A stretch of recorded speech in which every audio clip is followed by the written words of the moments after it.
এই 2026-এ WBCAP-র অন্তর্ভুক্ত বিভিন্ন কলেজে ভর্তির যে প্রক্রিয়া সেটা কিন্তু শুরু হয়ে গেছে বেশ কিছুদিন আগে থেকে। মানে ফর্ম ফিল আপের প্রক্রিয়া, সেখানে মেরিট লিস্ট, এই সমস্ত যে স্টেপগুলো রয়েছে সেগুলো একে একে কিন্তু চলছে। গত 14ই মে উচ্চ মাধ্যমিকের রেজাল্ট প্রকাশিত হয় এবং তারপরে 18ই মে থেকে WBCAP-র পোর্টাল ওপেন হয়ে যাওয়ার কথা থাকলেও 19শে মে থেকে সেখানে পোর্টাল ওপেন হয় এবং ছাত্রছাত্রীরা রেজিস্ট্রেশনের সুযোগ পায়। রেজিস্ট্রেশন করে ফর্ম ফিল আপ করে আবেদন প্রক্রিয়া চলেছিল 1 জুন পর্যন্ত এবং এই আবেদনের ভিত্তিতে মেরিট লিস্ট এসেছিল 9 জুন। তারপর থেকে মানে 9 জুন থেকেই কিন্তু অ্যাডমিশন প্রসেস শুরু হয়ে গেছে, যে প্রসেসটা আজ অর্থাৎ এই 15ই জুন পর্যন্ত চলার কথা।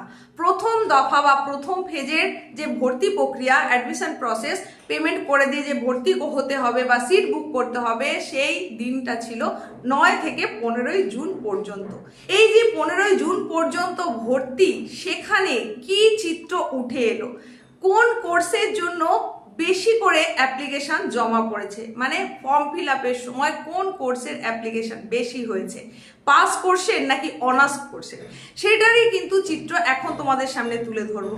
তাছাড়া আরও বেশ কিছু কথা তোমাদের সামনে তুলে ধরতে চাই, যেগুলো তোমাদের মনের প্রশ্ন হিসেবে বিভিন্ন ভিডিওর কমেন্ট সেকশনে তোমরা করে গেছো, সেই উত্তরগুলো কিন্তু নিয়ে চলে এসেছি, তাই একটু মনোযোগ সহকারে শুনতে হবে।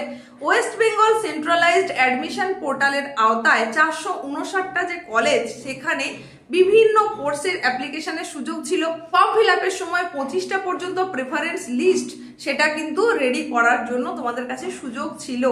এইবার মেরিট লিস্ট যখন প্রকাশ হয়, সেখানে তোমরা বেশ কিছুজন অ্যালটমেন্ট পেয়েছো, সেখানে নিজের পছন্দের কলেজ পেয়েছো, আবার অনেকে অ্যালটমেন্ট পায়নি, একেবারেই কোনো রকম অ্যালটমেন্ট আসেনি, কারণ অ্যালটমেন্ট এলেও পছন্দের কলেজ হয়নি, প্রেফারেন্স লিস্টের নিচের দিকের যে সমস্ত প্রেফারেন্সগুলো ছিল সেখানে হয়তো অ্যালটমেন্ট এসেছে।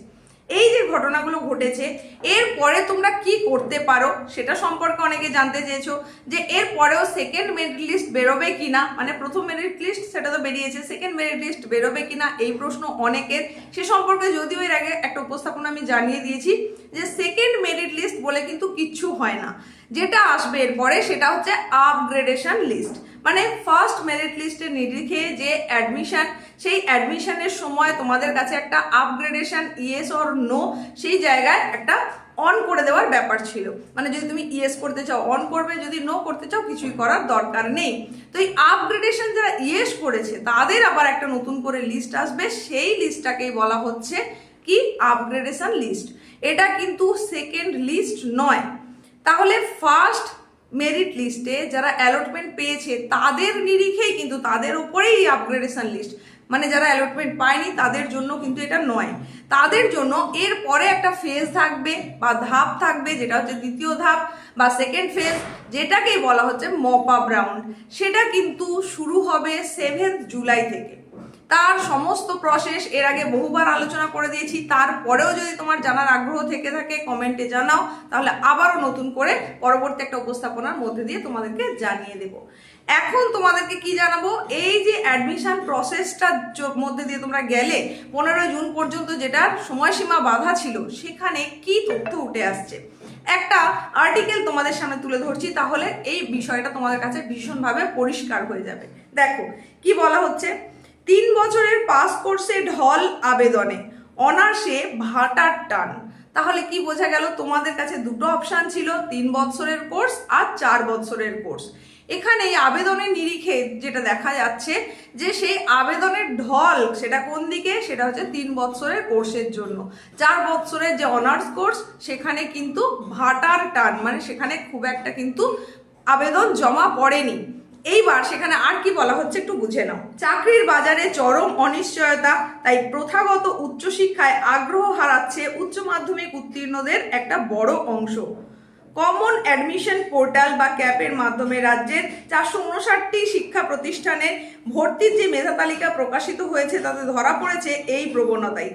আগে যেখানে কলেজ বিশ্ববিদ্যালয়ে প্রতি বছর স্নাতকে ডিগ্রি কোর্সে অনার্সে ভর্তির জন্য চাহিদা তুঙ্গে থাকতো, সেখানে এবার উল্টো ছবি। খাস কলকাতা ও বিভিন্ন জেলায় 4 বছরের অনার্স কোর্স ছেড়ে দলে দলে পড়ুয়ারা 3 বছরের মাল্টিডিসিপ্লিনারি কোর্সে ঢালাও আবেদন করেছে। অনেকের মতে 4 বছরের কোর্সের তুলনায় কম সময়ে কর্মসংস্থান নিশ্চিত করার উদ্দেশ্যে এই ঝোঁক। কলেজ বিশ্ববিদ্যালয়ের শিক্ষা প্রশাসকদের অনেকের কাছে এই ট্রেন্ড বেশ তাৎপর্যপূর্ণ। পরিস্থিতিটা ঠিক কী রকম সেটা সম্পর্কে এবার জানানো হচ্ছে।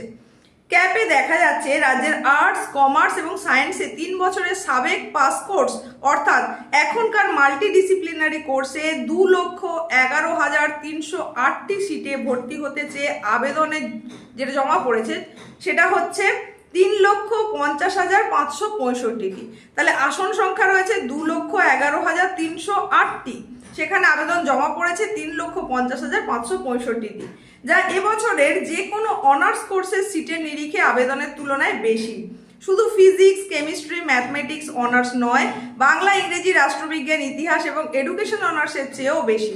ফলে অনার্সের নানান কোর্সে যেখানে হাতে গোনা আবেদন জমা পড়েছে সেখানে 3 বছরের পাস কোর্সে এই বিপুল আবেদনের শিক্ষাবিদরা বিস্মিত।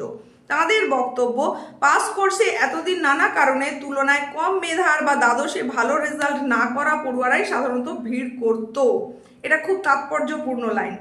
এরপরে কি বলা হচ্ছে, আশুতোষ কলেজের অধ্যক্ষ তিনি জানাচ্ছেন, অনার্সের বিভিন্ন কোর্সের তুলনায় পাশে আমাদের কলেজে যত বেশি আবেদন জমা পড়েছে তত বেশি আবেদন অতীতে পাশে জমা পড়েনি।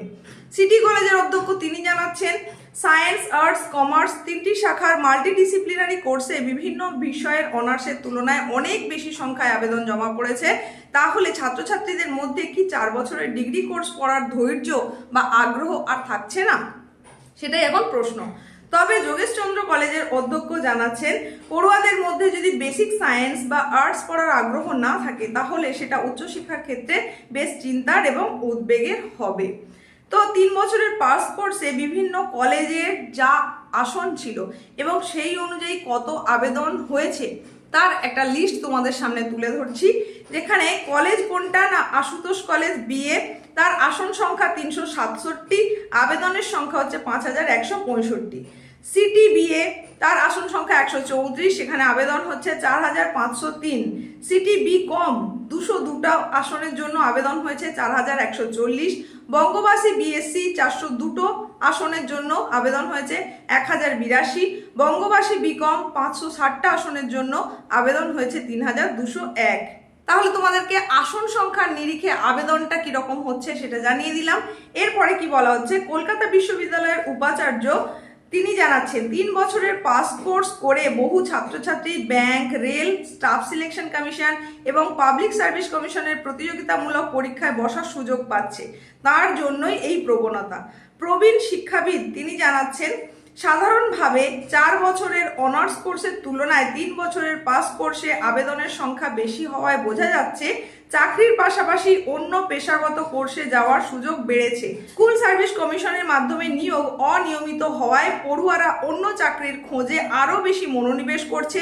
এই অবস্থায় 3 বছরের পাস কোর্সে পড়ুয়াদের আগ্রহ বেড়েছে বলেই তিনি মনে করেন। তাহলে কি বোঝা গেল, এতদিন পর্যন্ত আমাদের মধ্যে একটা ধারণা ছিল কি উচ্চ মাধ্যমিকে যাদের রেজাল্ট খারাপ, মার্কস কম রয়েছে তারাই সাধারণত 3 বছরের পাস কোর্সের জন্য অ্যাপ্লাই করে থাকে। তারপরে বাকিদের কিন্তু যাদের রেজাল্ট ভালো হয় তাদের ঝোঁকটা থাকে অনার্সের দিকে। কিন্তু যত সময় এগোচ্ছে তত দেখা যাচ্ছে যে পাস কোর্সেরই যে 3 বছরের কোর্স এবং অনার্সের যে 4 বছরের কোর্স, এই একটা বছরের যে গ্যাপ তৈরি হচ্ছে তার জন্য কিন্তু এই মাল্টিডিসিপ্লিনারি কোর্সের প্রতি ঝোঁক বাড়ছে পড়ুয়াদের। মানে তোমাদের মধ্যে অধিকাংশ জনই কিন্তু পাস কোর্সের জন্যই আবেদন করেছে। সেই কারণেই এখানে বলা হচ্ছে যে 3 বছরের কোর্সে একেবারে ঢালাও আবেদন আর 4 বছরের কোর্সের জন্য ভাটার টান। তো তুমি কোন কোর্সের জন্য অ্যাপ্লাই করেছো সেটা অবশ্যই জানাও কমেন্ট সেকশনে এসে। আর নতুন করে তোমার মনে যদি কোনো প্রশ্ন এসে থাকে তাহলে অবশ্যই সেটাও কমেন্ট সেকশনে এসে জানাতে পারো। তোমাদের মধ্যে অনেকেই এরকম প্রশ্ন করেছো যে আপগ্রেডেশন ইয়েস করে দেওয়ার পর আমি কি সেটাকে কোনোভাবে ক্যান্সেল করতে পারি? দেখো, আপগ্রেডেশন ইয়েস করার পর তোমাদের জন্য একটা নতুন করে লিস্ট আসবে, যেটা আসবে 20শে জুন তারিখে। 20শে জুন তারিখে আসার পর তুমি যদি নতুন করে সেখানে আর অ্যাডমিশন না নাও তাহলে তোমার পুরোনো কলেজেই তুমি থেকে গেলে, মানে যেখানে তোমার ফার্স্ট অ্যালটমেন্ট এসেছিল সেখানেই, তাহলে সেই জায়গায় কিন্তু কোনো অসুবিধা হবে না। এই পদ্ধতিতে করা যেতে পারে। আরও প্রশ্ন থাকলে সেটাও তুমি কমেন্টে এসে জানিয়ে যাও। দেখা হচ্ছে এইরকম গুরুত্বপূর্ণ নেক্সট উপস্থাপনায়। প্রত্যেকে সুস্থতা কামনা করে এখানেই শেষ করলাম।